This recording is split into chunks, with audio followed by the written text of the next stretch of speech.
এক ছিল ছোট্ট একটি গ্রাম। গ্রামের বাইরে ছিল সবুজ মাঠ, আর সেই মাঠে প্রতিদিন গ্রামের গরু ছাগল চড়াতে যেত একটি রাখাল বালক। বালকটি ছিল দুষ্টু আর একটু দম্ভী।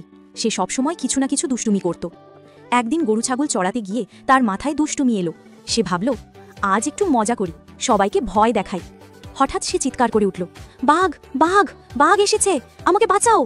গ্রামবাসীরা দৌড়ে ছুটে এলো লাঠিসোঁটা নিয়ে, কিন্তু এসে দেখল কোথাও কোনো বাঘ নেই। রাখাল বালক হাসতে হাসতে গড়াগড়ি খায়। সে বলল, হা হা হা, তোমাদের বোকা বানালাম। গ্রামবাসীরা রাগ করে চলে গেল। পরের দিন আবার একই দুষ্টুমি করল রাখাল। আবার চিৎকার, বাঘ বাঘ!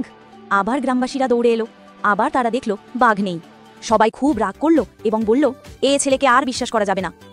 এরপর কিছুদিন পর সত্যিই মাঠের ধারে এক বিশাল বাঘ এলো। বাঘ দেখে রাখাল ভয় পেয়ে কাঁপতে লাগলো।